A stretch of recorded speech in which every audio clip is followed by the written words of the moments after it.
Bismillahirrahmanirrahim. Assalamualaikum warahmatullahi wabarakatuh.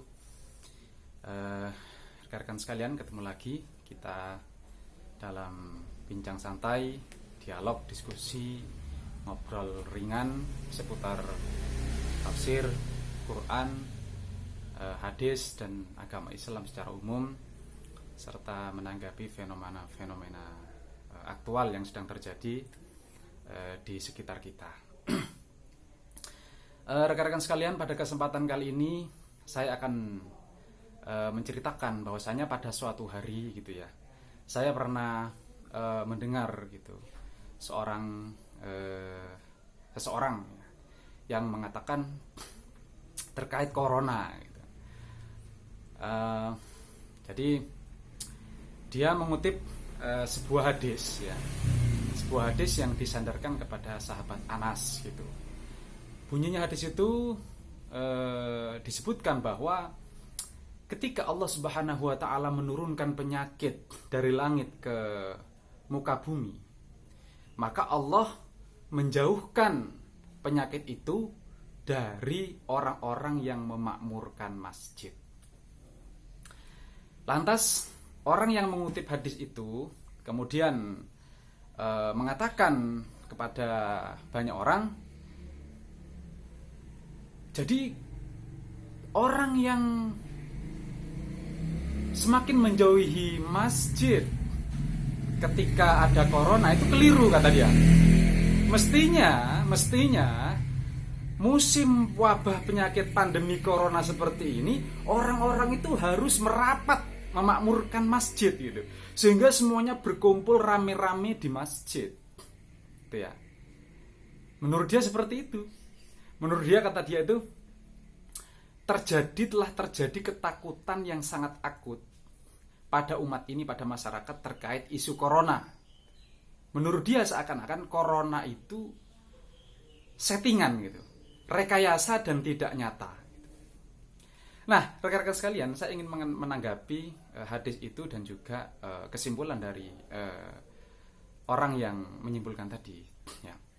Rekan-rekan sekalian, kalau kita mengikuti berita, baik itu cetak, jawab cetak maupun di media-media elektronik online gitu ya, itu ini pandemi global. WHO ya, pemerintah, perusahaan-perusahaan swasta, dokter-dokter, itu semuanya ya waspada dan menyatakan bahwasanya virus ini sungguhan, betul-betul ada gitu.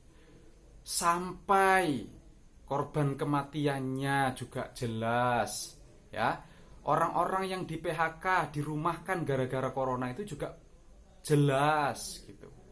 Ekonomi mandek itu juga jelas. Sampai pemerintah melakukan PSBB jilid 1, jilid 2, jilid 3 sampai lockdown. Itu untuk mencegah ya masifnya penularan. Ya, karena virus itu sangat bisa menular secara cepat. Orang-orangnya bisa yang positif ada gejala, sesak nafas, batuk, ya, demam dan seterusnya. Tetapi ada juga yang OTG, orang tanpa gejala.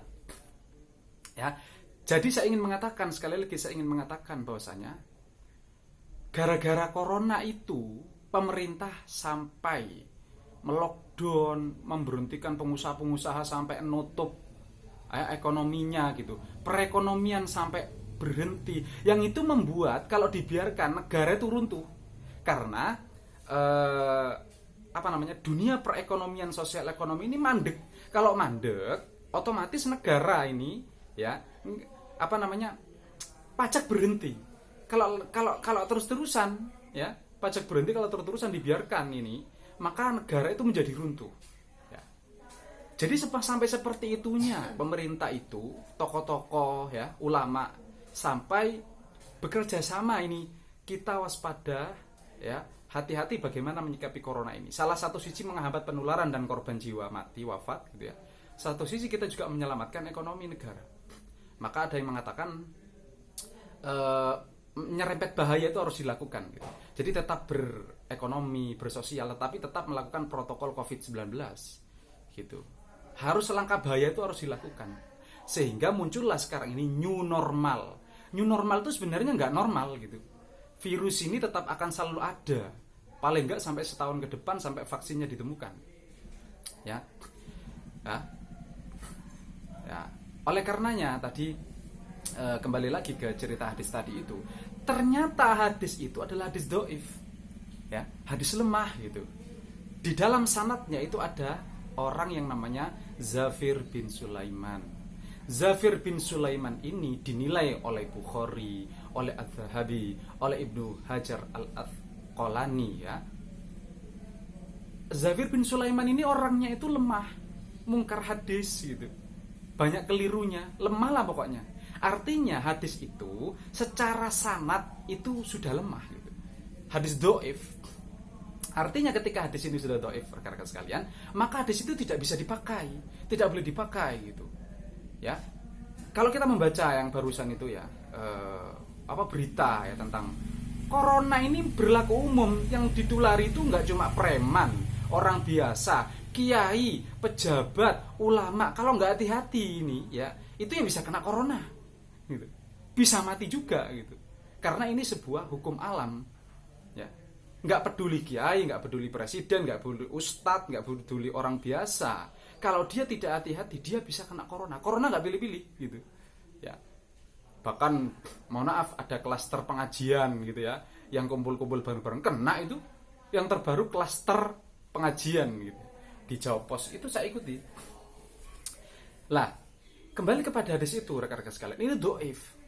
Hadis ini doif. Jadi orang kalau kumpul-kumpul, ya, itu berarti penularannya itu kalau sudah tertular satu itu bisa cepat, gitu.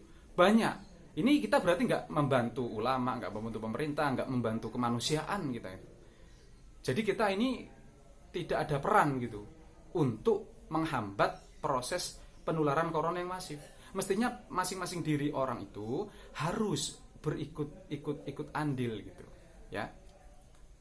Oleh karenanya, jadi corona ini adalah isu soal virus gitu, soal biologi, soal kimia. Maka kita harus bertanya kepada ilmuwannya, ulama gitu. Ulamanya di sini adalah para dokter, ya, para ilmuwan tentang pakar virus itu. Bukan ustadz, nggak mesti ustadz, nggak mesti kiai, nggak mesti ulama. Gitu. Dalam artian ulama yang ngaji fikih, misalkan atau ngaji bahasa Arab yang nggak connect, ya, harus cocok ulamanya itu, tanya ulamanya harus cocok gitu. Nah, hadis tadi itu lemah gitu, hadis doif, ya. Imam Bukhari, orang yang tasyadud meloloskan hadis, itu mengatakan bahwasanya hadis doif itu tidak bisa dipakai secara mutlak, ya. Maka memang dalam tradisi keilmuan itu ada dua ulama itu. Ada yang gampangan namanya ulama tasahul, ya. Dan juga ulama tasyadud, ulama yang ketat meloloskan hadis. Karena hadis itu tidak kayak Quran. Hadis itu ada yang doif, ada yang maudhu, palsu. Jadi Nabi Muhammad itu dipalsukan dengan hadis-hadis doif itu. Jadi kalau kita menyampaikan hadis doif, bahkan hadis palsu kepada masyarakat dan itu salah, maka di situ kita mencelakakan umat. Ya. Jadi Imam Bukhari, kita contoh Imam Bukhari, beliau adalah ulama yang tasyadud, ulama yang ketat meloloskan hadis, ya.